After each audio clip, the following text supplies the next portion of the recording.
He sold my car without asking. Said it was for my own good. That's how it started. A single sentence that cracked something open inside me.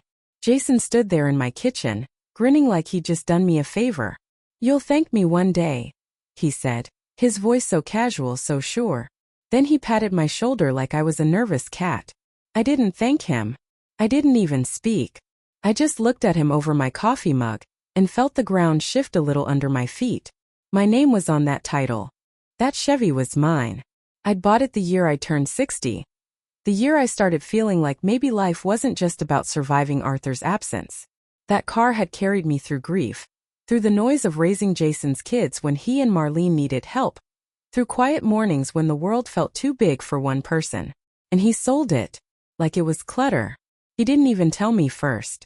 Just smiled, made himself coffee, talked about errands and deals and safety, as if what he'd done was some small kindness I should appreciate. But underneath the smile was something else. That tone, that soft condescension I've come to recognize like a bruise you keep pressing just to remember where it hurts. "You'll get rides to the pharmacy," he'd said. "Marlene can take you to church if you need." If I need. As if needing had ever been my language. When he left, the house went quiet in a way that made the silence hum. I could hear the clock ticking in the living room, the kettle still clicking as it cooled. And on the table, like some kind of offering, sat his SUV keys. Glossy black key fob. Silver logo. Perfect temptation. I didn't think. I just moved. My hands found the keys, my coat, my purse. I locked the door behind me, slow, steady. It wasn't revenge yet. It was gravity. The SUV sat in the driveway, shiny and smug. The kind of car that announces itself before the driver even speaks. I climbed in, adjusted the seat, the mirrors. The smell of plastic and new leather hit me like a lie. He'd bragged about this car. Said he'd earned it. Said it was a promotion gift. I turned the key. The engine purred, low and arrogant. I didn't look back when I pulled out. The road was quiet that morning, sunlight crawling through the trees in thin golden threads. My hands felt stiff on the wheel, not from fear, just from time. But the farther I went, the easier it became. It had been years since I'd driven without a destination. The last time was with Arthur, coasting along Route 17 with the windows down and a thermos of lukewarm coffee between us. We'd stopped at a roadside diner that smelled like fried onions and rain. He said the meatloaf was the best he'd ever had. I said that was a lie, but he grinned and kissed my hand anyway. That was 15 years ago. The diner was still there. The paint had peeled, the neon open sign was dead. But the parking lot was the same. I pulled in and parked between two rusted pickups. The SUV looked out of place, like it didn't belong to anyone real. Inside, the diner smelled like coffee and dust. The same old man stood behind the counter, pencil behind his ear, newspaper spread out like always. "Coffee?" he asked. "Yes, please," I said. My voice surprised me. It sounded calm. I took a corner booth, the same one Arthur liked, and wrapped my hands around the chipped mug when he brought it over. It was too hot, too bitter, and absolutely perfect. Through the window, I could see the SUV glinting under the morning sun. My reflection in the glass looked small but certain. I imagined Jason back home, pacing, realizing the driveway was empty. I pictured him calling my phone, first with concern, then with irritation, then with panic. He'd probably start telling people I'd wandered off, that I was confused. That's how they talk about women my age, like we drift, like we forget, like we need saving from ourselves. But I didn't forget a damn thing. I remembered the smell of Arthur's aftershave in the mornings. The way the Chevy hummed when I hit 50 on the open road. The feel of the steering wheel in my hands, the one thing I could still control when everything else slipped through my fingers. And I remembered the way Jason looked at me when he thought I wasn't paying attention. That quiet calculation behind the affection. He'd been managing me for years, my money, my time, my stories. He thought I'd thank him. He thought I'd stay put. He thought wrong. After a while, the old man came back. "Refill?" I nodded. "Please." He poured without asking any questions. That's the kind of kindness I prefer. Quiet, unassuming. A young waitress walked by, glanced out the window and smiled. "Nice car," she said. "Yours?" I looked her straight in the eye. "For now," I said. She laughed, not knowing why it wasn't a joke. When I finished the second cup, I left a tip big enough for her to remember me by and walked out. I didn't turn the radio on when I drove again. I just listened to the hum of the tires, the steady rhythm that reminded me I was still here. 74 and alive enough to do something reckless. I ended up back home by late afternoon. The sun had moved low, throwing long shadows across the yard. I parked the SUV where the Chevy used to sit, under the same patch of sky Arthur once called our piece of blue. Inside, the house smelled faintly of lemon cleaner and old paper. Jason's cologne still lingered in the hallway, arrogant and artificial. I made tea, sat at the kitchen table, opened my notepad and wrote, things that are mine. My house, my name, my memory, my silence, my decisions. I underlined the last one twice. The phone started ringing. I let it. Then it rang again. And again. I turned it face down. Let him stew. Let him call whoever he needed to call. Let him taste the silence he'd served me for years. Every ignored opinion, every mom let me handle it. Every time he decided something before asking if I wanted it. By evening, I heard the sound of tires in the driveway. Footsteps. A sharp knock at the door. Mom. Jason's voice. Tight. Too polite. You home? Can you open up? I didn't answer. I lifted my cup and took a slow sip of tea. I've been calling, he said. Look, I'm sorry about this morning, okay? I didn't mean to surprise you like that. Surprise me? Like he'd brought flowers instead of selling my car. The silence stretched. He knocked again. Harder this time. Is the SUV here? His voice cracked a little. I'm not mad, can we talk? I still said nothing. I watched the steam rise from my tea, watched it fade. That's the thing about control, once you lose it, you panic. Jason wasn't angry yet. Just scared. Scared of not being in charge. Scared of not knowing what I'd do next. Eventually I heard him sigh. Muffled words. Maybe on the phone. Maybe to himself. Then footsteps fading. A car door slamming. The sound of an engine pulling away too fast. Only then did I move.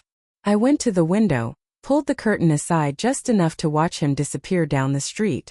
The SUV was still there, parked under the carport, hidden by the evening light. I didn't feel triumphant. I felt steady. That was enough. I opened the drawer where I keep the oldest things, the real pieces of me no one can sell or sign away. Receipts, postcards, a yellowing library certificate, and at the very bottom the title to my Chevy. Still in my name. He must have forged something to sell it. Maybe lied, maybe sweet-talked some dealership clerk into believing he had my permission. For a moment anger rose in my chest, sharp and clean. But I didn't let it rule me. Not yet. Instead, I put the title back where it belonged and took out a blank page. I wrote, "You sold something that was mine, so I took something that was yours. Now we're even." I folded it neatly, slid it into an envelope, and left it unaddressed on the table. Let him wonder if he'd ever get to read it. The house was quiet again, but it wasn't the same kind of quiet as before. This silence had edges. For the first time in years, I didn't feel invisible. I didn't feel small. I felt seen by myself. And somewhere deep down, I knew this wasn't about cars or money or even Jason. It was about remembering that I still had a voice, even if it shook when I used it. He'd find out soon enough that some lessons come late in life. And some mothers teach them better than anyone. I didn't sleep that night. The house was too still, the way it gets when the world outside decides to keep its distance. I could hear every creak in the walls, every soft groan of the pipes. Somewhere out there an engine passed on the main road. A lonely sound swallowed by the dark. I sat by the window with a blanket around my shoulders and a cup of tea gone cold. Jason hadn't come back. Not yet. I imagined him pacing jaw tight, trying to decide if this was a crisis or just another one of my episodes. He liked that word, episode. It made my feelings sound like bad weather, something temporary and inconvenient. Maybe he thought I was losing my mind. Maybe he hoped I was. At 2:47 a.m. The phone lit up again. His name. Then silence. Then again. I unplugged the cord. When I finally dozed off, I dreamed of driving. Not the SUV, my Chevy. The sound of the tires on wet pavement, Arthur's hand resting easy on my knee. The road ahead open and endless. No one to tell me when to stop. I woke up before sunrise, the dream still clinging to me like a fog. By morning, the air had that thin chill that slips through the cracks of old windows. I wrapped myself in Arthur's flannel robe and went to the kitchen. The letter I'd written last night sat on the table, next to the keys. The paper looked heavier now, like it had absorbed something from the air. My thoughts, my decision. I didn't open it. I didn't need to. Instead, I made oatmeal, fed the birds, and watched the world outside come alive. Mrs. Langford's old house across the street still had the for sale sign crooked on the lawn. No one wanted to buy it. Too many stories, maybe. Too much past. The doorbell rang at 8:12 sharp. I didn't have to look. Only Jason knocks like that, 3 quick raps, one pause then another. Not out of politeness but habit. "Mom," he called. His voice was even practiced.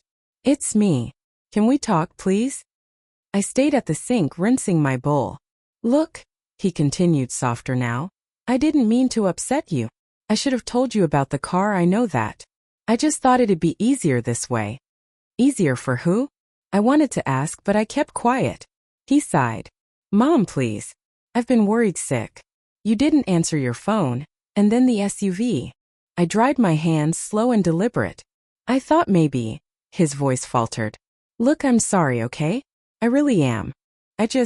I don't want anything to happen to you." That was the lie he told himself, that all his controlling, all his deciding for me was care. Concern dressed up as authority. I finally spoke, not loud, just steady. "I'm fine, Jason." There was a pause, a small exhale of relief. "Good. Can I come in?" "No." Another pause. "Mom, please. Let's just talk." I said no. He muttered something under his breath. Maybe a curse. Maybe my name. Then louder. "You can't just disappear like that. Do you have any idea how that looks? What if something had happened to you?" I turned to face the door, voice sharp now. "Then you'd have had to live with the guilt. But nothing happened to me, Jason. Something happened because of you." The silence that followed was thick, heavy. He tried again, his tone changing, softening. "I was only trying to help. You've been alone since Dad passed. It's a lot for anyone, and you're not as careful," I warned. "Young as you used to be," he finished. I smiled without humor. "Neither are you." He let out a short, frustrated laugh. "You think this is funny?" "I think it's overdue," I said, and walked away from the door.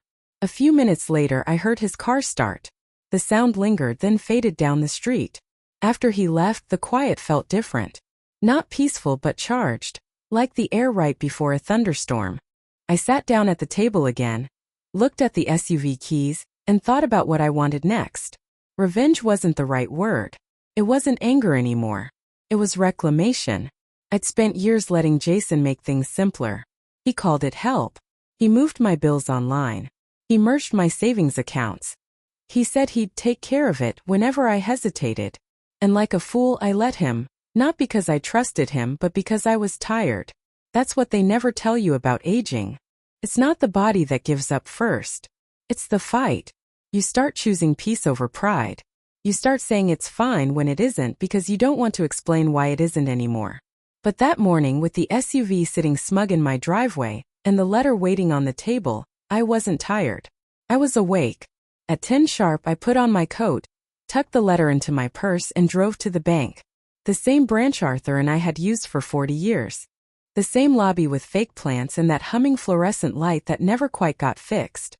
Nancy, the branch manager, recognized me instantly. "Morning, Mrs. Mercer," she said, cheerful and brisk. "How's that garden of yours holding up?" "Still breathing," I said. "Like me." She smiled politely, not sure if it was a joke. "What can we do for you today?" "I need to update account permissions," I said.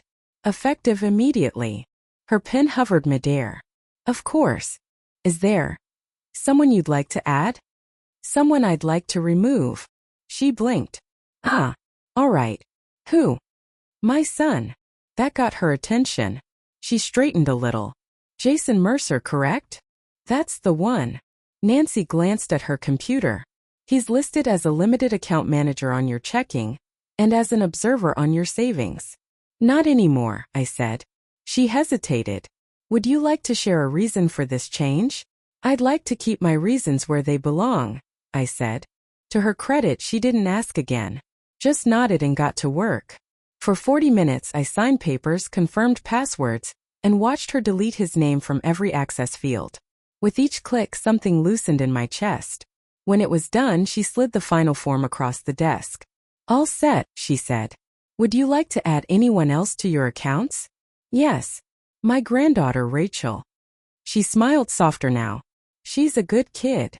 She is, I said. But not today. Not yet. I walked out into the morning air lighter than I'd felt in years. 2 blocks away, I stopped at the post office. Bought a book of stamps. Wrote out my letter to Harold Price, my lawyer Arthur's old friend. Dear Harold, I'd like to update my directives and financial arrangements.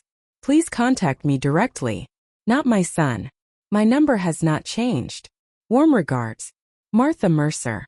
I sealed the envelope, placed it in the mailbox, and stood there a moment longer than necessary. Watching it fall through the slot felt final, like closing a door behind me. By the time I got home, the sun was high, spilling through the kitchen window. The SUV keys were still in the bowl, untouched. The phone rang again.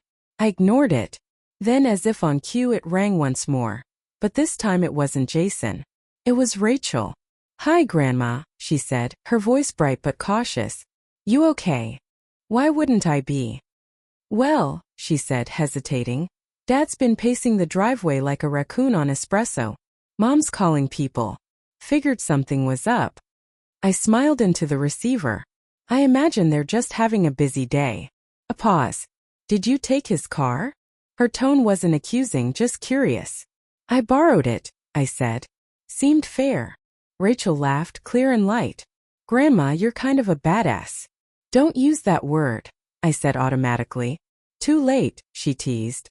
There was another pause, softer this time. You know, she said. I think I get it.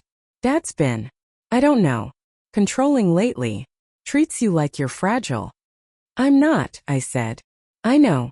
And he told us about your car, said he traded it in. Didn't say you didn't know. Her voice went quiet. He shouldn't have done that. No, I said. He shouldn't have. For a long time, neither of us spoke. Then she said gently, if you ever need a ride, you call me. I won't sell the car out from under you. That made me laugh, a real laugh this time. Deal, I said. When we hung up, I sat there smiling. For once, someone hadn't treated me like I was fading. The rest of the afternoon passed in a kind of calm clarity. I cleaned the counters, watered the plants, made soup for dinner. The simplest things felt like mine again. But as dusk fell and the house grew dim, I noticed something. The curtain in the living room had moved slightly, like a draft or something else. I stepped closer. Looked out. Across the street, parked half hidden behind Mrs. Langford's crooked sign, was a dark sedan. Jason's. The engine wasn't running, but I could see the faint glow of a phone screen inside. He was watching the house. I didn't turn on the lights.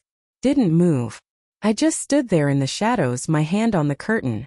He thinks I don't see him, I thought. He thinks I'll cave. That I'll step outside, apologize, explain. But I've done my explaining. I let the curtain fall. And as the room went dark again, one thought filled the silence, steady and calm. He's starting to realize. I'm not the one who needs taking care of. He sat there for 3 nights in a row. Same car, same spot, same shadow behind the windshield. At first I thought maybe I was imagining it. The sedan tucked behind Mrs. Langford's old for sale sign, the faint blue glow of a phone lighting his face for a second, then disappearing. But by the 3rd night I didn't have to squint. I knew it was Jason. He wasn't brave enough to knock again. Not yet. He just wanted to remind me he was there. Waiting, watching, calculating his next move. I didn't call the police. What would I say? My son won't stop hovering around my house like a vulture? They'd tell me to talk to him, to stay calm. But I'd done that for years. Staying calm is how I got here. Instead, I went on with my life. Or, more truthfully, I started rebuilding it. That week, I called Rachel again. She picked up on the first ring. Her voice carrying that mix of curiosity and loyalty only a granddaughter can have. Hey, Grandma. You doing okay? I'm doing just fine, I said. You still working at the coffee shop? Yeah. Mornings mostly. Why? I was thinking of dropping by. You? At a coffee shop? She teased. You hate paying $5 for something you can make at home. Maybe I'm in the mood to spend, I said. She laughed, then grew softer. Dad's been in a mood, you know. Has he? He won't say it, but he's embarrassed. Told everyone you got confused, that there was a misunderstanding about the car. I could almost hear her roll her eyes. Don't let him make you his excuse, I said. He's a grown man. I know, she said. But he's not used to losing control. Especially not with you. Then it's a good lesson. We talked a while longer about her classes, her boyfriend, the weather.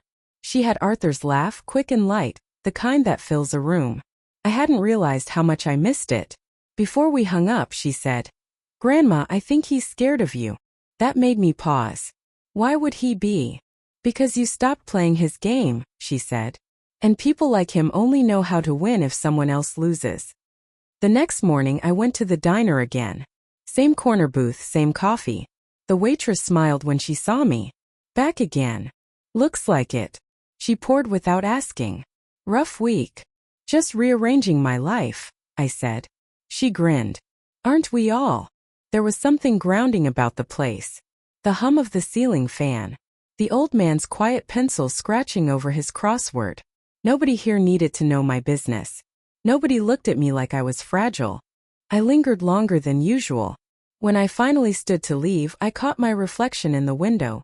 Hair slightly wild, eyes tired but clear. I didn't look like a woman unraveling. I looked like a woman remembering. On my way out, I left a 20 under the saucer. The waitress blinked when she saw it. Ma'am, that's too much. I smiled. No such thing. When I got home, Jason's car was gone. But something else was waiting.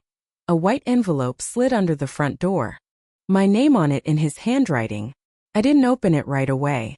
I stood there holding it, feeling the weight. Not much paper inside, probably 1 or 2 pages.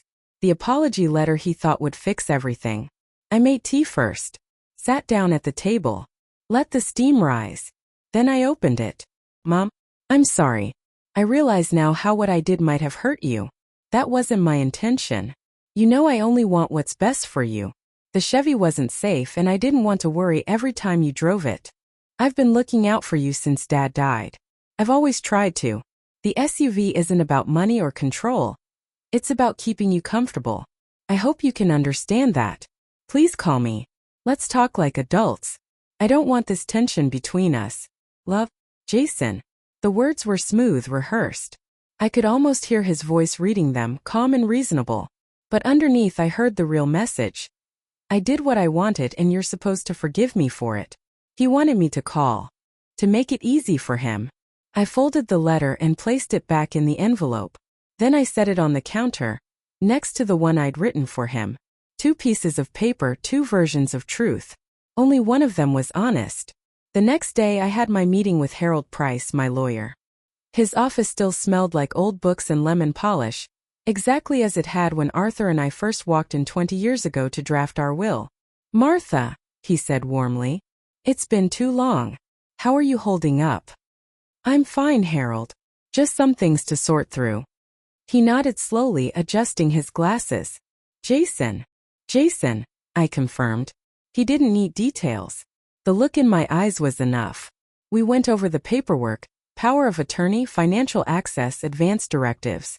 For every line that once had Jason's name, I replaced it with mine, or left it blank. When it came to the house, I hesitated. Still in your name alone? Harold asked. Yes. Good. Let's keep it that way. He hesitated, then added, You know, I always liked Arthur. He once told me something I never forgot. Said, Harold, a man can be the head of a house, but a woman, she's the spine. Without her it all collapses. I smiled at that. He was right. That night I dreamed again, not of driving this time, but of sitting at the kitchen table years ago, Jason about 10 years old, scowling at a stack of homework. Arthur leaned over him, patient, guiding his hand across the page. Don't press so hard, son, he'd said. You'll tear the paper. Jason had looked up, eyes frustrated. But if I don't press, it doesn't show. Arthur smiled, brushing his hair back. Not everything worth doing has to leave a mark. Funny how that lesson never stuck. When I woke, the house was still and gray. Rain tapped at the windows. I felt the ache in my knees before I even stood up. Getting old isn't just about pain.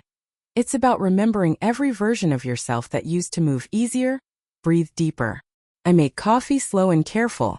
Then I looked out the window. Jason's car was back. But this time he wasn't alone. A second car, a sleek silver one, parked behind him. I squinted through the glass until I saw her. Marlene sitting stiff in the driver's seat, her hand tapping the steering wheel. Of course. Reinforcements. The knock came minutes later. Louder this time. Confident. "Mom," Marlene called through the door. Her voice always had that sweetness people mistake for kindness. "We just want to talk, okay?" Jason's worried. I didn't answer. "Mom," Jason added, "we're not mad. We just want to understand what's going on." Understand. Another one of his favorite words. As if this were a misunderstanding, a miscommunication, something that could be explained away. He tried again. "Can we come in, please?" Still nothing. Finally Marlene spoke again, sharper now. "Martha, this is getting ridiculous." That name, my full name, always came out of her mouth like an accusation. I stepped closer to the door but didn't open it. "You should go home," I said. "Martha, please," she tried again. "You can't just cut everyone off. We're family." Family doesn't sell what isn't theirs. There was a pause. Then Jason's voice quieter. "You're making this harder than it needs to be." "I'm not making it hard," I said. "I'm making it mine." The words hung there, heavy. I heard movement outside, maybe a gesture, a whispered conversation. Then the sound of retreating steps. Car doors closing. Engines starting. Through the curtain I watched them drive away. Marlene first. Jason behind her. But before he turned the corner, he slowed down, rolled down his window, and looked back at the house. I couldn't see his face clearly, but I didn't need to. I knew that look. It wasn't worry anymore. It was strategy. That night, as the rain thickened and thunder rolled far off over the hills, I felt it again, that quiet hum of something shifting beneath the surface. Jason wasn't done. He was planning his next move. But so was I. I reached for my notepad, the one that started this whole thing, and wrote a new line beneath my decisions. My terms. Then I set down the pen, turned off the light, and whispered to the dark. "Your move, Jason." The storm didn't break until dawn. Thunder rolled like distant footsteps, and rain swept across the roof so hard it sounded like the house itself was breathing. I'd been awake for hours, sitting on the edge of the bed with my robe pulled tight. The phone clutched in my lap like it might bite. He hadn't called since last night. Neither had Marlene. But silence from Jason never meant peace. It meant plotting. When Arthur was alive, storms were comfort. We'd sit by the window and count the seconds between lightning and thunder. He said it made the waiting easier. But now every rumble felt like a warning. I went downstairs, made coffee I didn't really want, and checked the front window. Jason's car wasn't there. Neither was Marlene's. The street looked washed clean, but I knew better. Storms don't erase anything. They just rearrange the mess. At 10 o'clock, the phone finally rang. I let it go twice before I answered. "Mom." Jason's voice came soft, almost rehearsed.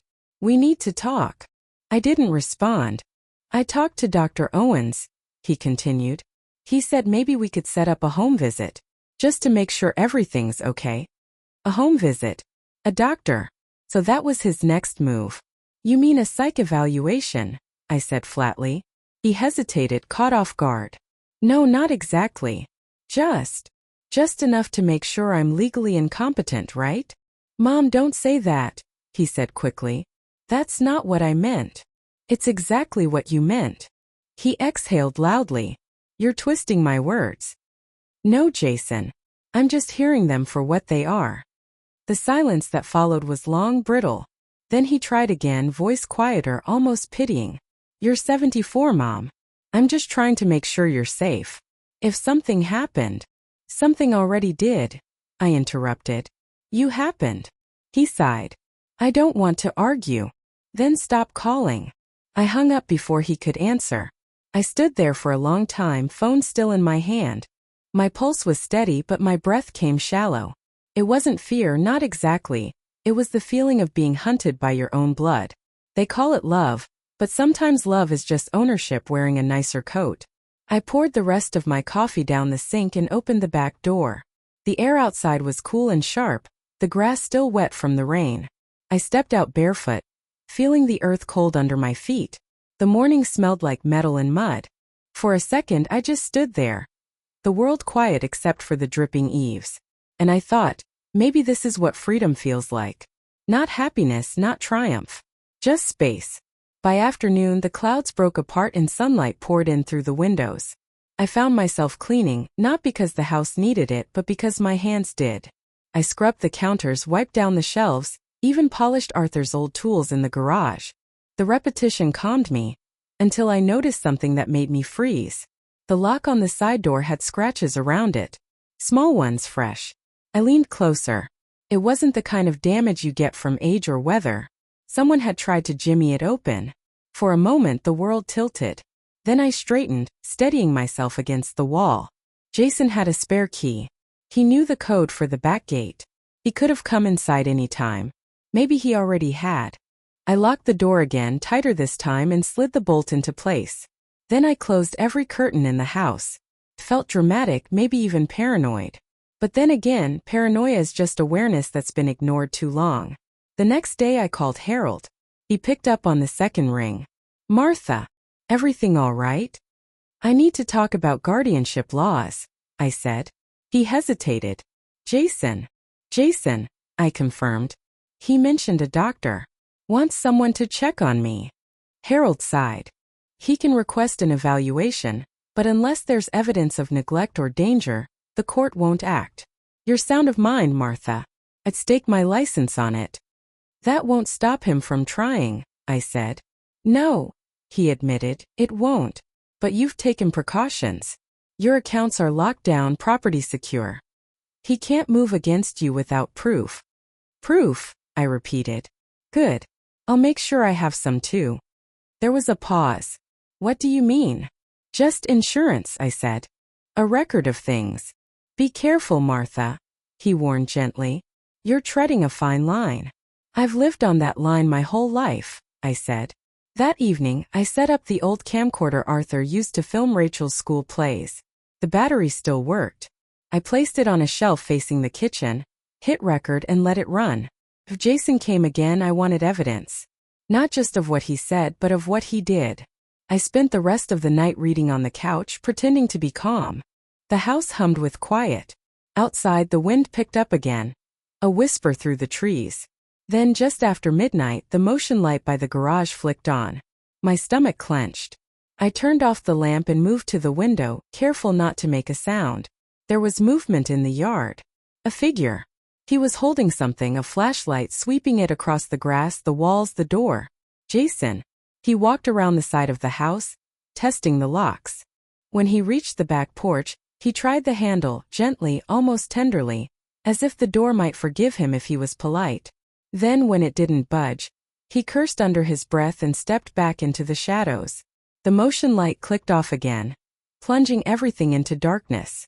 I didn't move until the silence had settled for good. The next morning I watched the footage. The image was grainy, the sound faint, but it was enough. His face, his flashlight, the way he reached for the door. Proof. I transferred the video to a USB drive and hid it in the back of Arthur's toolbox. Then I sat down and wrote another note, this time addressed to Harold. If anything happens to me, start with Jason. Simple. Direct. No poetry. By afternoon I felt calmer. I even went outside, trimmed the rose bushes, waved to Mrs. Langford's nephew who was clearing her yard. For the first time in weeks I felt almost normal. Until I came back inside and saw the picture frame on the floor. Arthur's photograph. The one from our wedding day. The glass cracked clean through. It hadn't fallen by accident. The hook was still in the wall. Someone had moved it. I crouched down, picked it up carefully, and traced my finger over the broken glass. Arthur was smiling in that steady, patient way of his. The way that used to calm storms. "Don't you start worrying now," I whispered. I replaced the photo, this time on the mantel where I could see it. Then I looked out the window again. The for sale sign across the street was gone. But Jason's car was back. And this time he wasn't just waiting. He was standing by the mailbox, watching my house like a man who'd decided the next move would be his. I took a deep breath, steady but slow. My reflection in the glass looked unfamiliar. Sharper, older, alive. Okay, I said to it quietly. Let's see how far you're willing to go. I turned the lock on the front door, one click at a time, then walked to the kitchen and poured myself another cup of coffee. Because if Jason wanted a confrontation, if he wanted to test how far I'd bend, then he was about to learn something he should have known a long time ago. I might be 74, but I'm done being managed. He didn't knock this time. He just opened the gate, walked up the path and stopped outside the front door, close enough that I could hear his breathing through the thin wood. For a few seconds he didn't move. Maybe he was waiting for me to open first. Maybe he thought I'd crumble at the sound of his footsteps. Then came the voice, low, careful, rehearsed. Mom, please, let's not do this anymore. I stayed silent. He tried again, softer now. I shouldn't have sold the Chevy. I know that. I'm sorry. He stopped himself. Can I come in? I brought lunch. I almost laughed. Lunch. As if a sandwich could patch over betrayal. As if he could feed me forgiveness like soup. No, I said finally. Mom, I'm not leaving until we talk. Then I hope you brought a chair. There was a long silence, the kind that stretches into something brittle. Then a sound, the soft thud of him leaning against the door. Do you even know how hard this has been for me? He said, voice tight. The words hit me like a slap. For me. That was always Jason's way. His pain first, everyone else's last. When his father died, he made the funeral about how difficult it was to give the eulogy. When his marriage started to crack, he blamed his long hours at work. When I got sick 3 years ago, he told people how stressful it was, being the only child. Always the martyr. Never the son. I didn't answer. I let him fill the silence like Arthur used to say, give a liar enough quiet and he'll tell you everything. I was trying to help, Jason continued. That car wasn't safe. It wasn't about control. It was about taking care of you. By stealing from me? I asked. It wasn't stealing. His voice snapped like a branch. It was a trade. You weren't driving it anymore. I drove it last week. He faltered. You're twisting this. No, Jason. You are. He cursed under his breath, then lowered his tone. You're not thinking straight. You're tired and angry, and you're making decisions you'll regret. I smiled to myself. You've been saying that to me since you were 15. I could hear him shifting his weight, pacing now. The wood creaked under his shoes. Mom, he said finally, his voice trembling with something new. Frustration, maybe even fear. I don't want to have to go to court for this. Then don't. You know I will if I have to. You can't live like this, alone, paranoid, cutting everyone off. People will think you're losing it. That's what you're counting on, isn't it? He didn't answer. I see what you're doing, I said. You want me to doubt myself. To second-guess every decision until I hand the keys back. Not just to the SUV, but to my life. Mom, that's not. It is, I said sharply. You think being my son gives you the right to decide what I need. Doesn't. You think age makes me weak. Doesn't. It makes me precise. He went quiet again. Then I heard him exhale, slow, long, practiced. You've changed, he said finally. You used to trust me. I used to believe you, I corrected. That's different. After that, he didn't speak. He just stood there for a while. Long enough for the air between us to thicken with everything we weren't saying. Then footsteps. He walked back to the gate, paused and turned. I'll give you a few days, he said. Then we'll talk again. Whether you want to or not. The gate clicked shut. Through the window I watched him walk to his car, shoulders tight, jaw clenched. For a moment I almost felt sorry for him. The way he looked, so sure he was the hero in someone else's story. But pity's a luxury I can't afford anymore. That night, I lit a candle and sat at the kitchen table with Arthur's photo. The glass was still cracked, the line cutting clean across his smile. I traced it with my finger. I handled it, I whispered. I did what you'd have done. Somewhere outside, a car door slammed. Not Jason's this time, thank God. And I realized how quiet the world was when no one was trying to fix you. I opened my notebook again. Beneath my terms, I wrote a new line. My piece. Because this wasn't about winning. It wasn't about punishing him or proving I could still fight. It was about claiming space where my voice didn't have to compete. 2 days later, Rachel showed up. No warning, just the sound of her small car crunching gravel in the driveway. I opened the door before she could knock. "Grandma," she said, smiling, holding 2 paper cups. "I brought coffee. The real kind. Not that decaf nonsense." I laughed. "You read my mind." She followed me to the kitchen, took in the spotless counters, the calm air. "He's been losing it," she said after a moment. "Dad keeps saying you're being manipulated, that someone's turning you against him." "Someone?" I raised an eyebrow. She shrugged. "I told him maybe he should consider the possibility that you just don't like him right now." He didn't love that answer. I couldn't help but smile. "You're too smart for him." "I get it from you," she said softly. We sat together for an hour talking about nothing, her classes, her boyfriend, a stray cat she'd been feeding. It was the first time in weeks the house felt warm again. Before she left, she hesitated at the door. "Grandma." "Yes. Whatever happens next, don't let him take this from you." I looked at her, that fierce spark in her eyes, so much of Arthur in her. "I won't," I said. That night I slept for the first time in what felt like months. No thunder. No headlights. Just quiet. When I woke, the SUV was still in the driveway, glinting in the morning sun. Jason's car was gone. The mailbox was empty. The world hadn't ended. I made coffee, buttered toast, and sat by the window. For the first time I wasn't waiting, not for the phone, not for the knock, not for permission. Just watching the light change across my garden, feeling the quiet stretch long and kind. Before I closed the notebook for good, I added one last line beneath everything else. My life. Then I underlined it twice. Jason could keep his guilt, his control, his apologies wrapped in logic. I had something better. A stillness he couldn't touch. I poured another cup of coffee, leaned back, and whispered to the empty room. "You taught him strength, Arthur. But you taught me endurance." And for once it felt like both were finally mine. I didn't expect him to come back so soon. It was Sunday morning, sunlight spilling through the curtains, quiet as prayer. I was sitting at the table, a half-eaten piece of toast in front of me, the newspaper spread open to the obituaries, a habit I picked up after Arthur died. Checking to see who'd gone before me, measuring time and absences. That's when I heard the gravel crunch. One car door. Then another. Not again, I thought.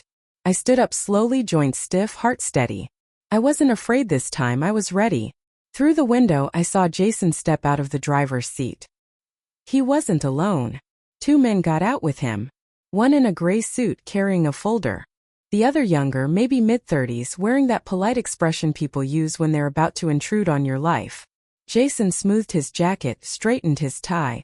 He always dressed up for control. They started toward the house. I didn't move. The knock came firm, official. "Mrs. Mercer?" the younger one called. "I'm Dr. Hampton. I'm here with your son, Jason. We just want to check on you." Check on me. The phrase was honey over poison. I opened the door halfway, keeping the chain latched. "Check on me for what?" Jason stepped forward, smiling too wide. "Mom, please. Let's not make this difficult. This is just a wellness visit. Nothing formal." "Nothing formal?" I repeated. "You brought a stranger to my home with a clipboard." Dr. Hampton spoke carefully, voice trained for fragile minds. "We just want to make sure you're safe, Mrs. Mercer. Your son mentioned some concerns, confusion, impulsivity." I let out a short, hard laugh. "He sold my car without asking. I took his. Which one of us sounds confused?" Jason's smile faltered. "Mom, that's not what this is about." "Oh, I think it is," I said. "You took something that was mine, Jason. You've been taking for years, decisions, money, freedom. Now you want to take my mind too?" His jaw tightened. "This isn't fair." "No," I said. "It's finally fair. Dear." Hampton glanced between us, uneasy. "Mrs. Mercer, would you mind if we sat down? Just to talk?" "I mind," I said. "And unless you have a warrant or a court order, you're trespassing." Jason's face flushed red.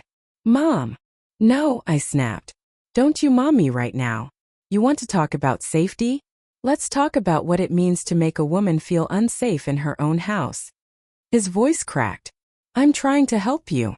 Help yourself, I said quietly. He blinked like he didn't understand the words. Then the mask slipped, that practice calm gone. You're losing it, he hissed. You can't even see what's happening. You need me. I smiled. You sound just like your father when he was cornered. And I promise you, Jason, I survived him too. The words hit him like a slap. His mouth opened but nothing came out.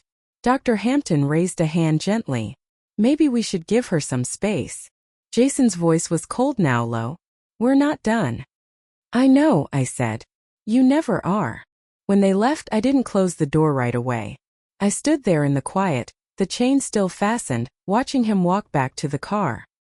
His shoulders stiff, his movements jerky. Not the confident man who'd come to rescue me, but a boy who'd lost the script.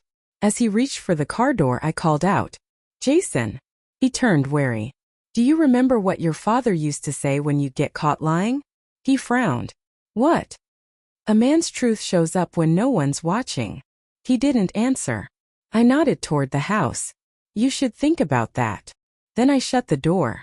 The silence that followed was thick, almost sacred. I leaned against the wood, shaking, not from fear, but from the adrenaline of decades finally finding a voice. For a while I just stood there breathing. Then I went to the kitchen and pressed record on the camcorder again, pointing it toward myself this time. My name is Martha Mercer, I said into the lens. My voice was steady, older but unbroken. I'm of sound mind. I'm not confused, I'm not lost, and I'm not weak. My son believes he's protecting me, but what he's really doing is protecting himself from the truth that he's become the kind of man his father warned him not to be. I paused, the air humming in the silence. Arthur used to say I was the spine of this family. I didn't understand what that meant until now. A spine bends, yes, but it doesn't break. I stopped the recording, labeled the tape, and tucked it next to the first one in Arthur's toolbox. Insurance, Harold had called it, but to me it felt like testimony. 2 days passed without a sound from Jason. Then on Wednesday Rachel came again. She looked tired. Eyes ringed with worry, fingers clutching her phone. Dad's furious, she said as soon as she came in. He said you humiliated him. I smiled faintly. Did I? He says you made him look crazy in front of that doctor. Funny, I said. I thought that's exactly what he was trying to do to me. Rachel shook her head. He doesn't get it. He's so sure he's the victim in everything. He's been rehearsing that role his whole life. She reached across the table, squeezed my hand. You know he won't stop, right? I nodded. I know. But neither will I. That night I sat by the window again. The street was quiet. The for sale house across the road had new lights on. Life moved forward the way it always does, even when yours feels paused. I thought about Arthur. About Jason as a boy, all freckles and stubborn pride. About every small moment that led here. Every time I let him win because I thought that's what mothers did. But I'd been wrong. Love isn't endless sacrifice. It's boundaries wrapped in care. The wind rustled the trees outside, carrying the faint smell of rain. I closed my eyes and whispered, I forgive you, Jason, but I won't let you in. It wasn't anger anymore. It was release. The next morning a letter arrived. No return address, just my name in Jason's handwriting. I stood there for a while, turning it over in my hands. Then I tore it in half without opening it. The paper made a sound like wings breaking. I threw it in the trash, made my coffee, and opened the window wide. The air was cold, clean, alive. Somewhere down the street, a car engine started, deep, familiar. And I realized the SUV was gone. He'd come in the night, taken it back. For a moment I felt something sharp twist in my chest. Not anger this time, not even sadness. Just an ache. The end of a long, bitter dance. I walked outside, barefoot on the porch, letting the wind touch my face. Fine, I said softly. Take it. I don't need your car. I turned toward the empty driveway. I've got my own road now. Later that afternoon, Rachel called. Grandma, she said, her voice trembling. Dad called me crying. He said he doesn't know who he is anymore. I took a deep breath. Then maybe he's finally ready to find out. She was quiet. Do you hate him? No, I said. I just stopped mistaking him for the boy I raised. When I hung up, I sat by the window again. The sun was setting low, painting the yard gold. My reflection in the glass looked older, yes, but not small. Not lost. On the table beside me lay my notebook. I opened it to the last page where the words had started it all. My house. My name. My memory. My silence. My decisions. My terms. My peace. My life. I picked up the pen and added one final line. My freedom. Then I closed it, pressed my hand over the cover and smiled. Because freedom doesn't always roar. Sometimes it just exhales softly like the sound of a car door closing for the very last time.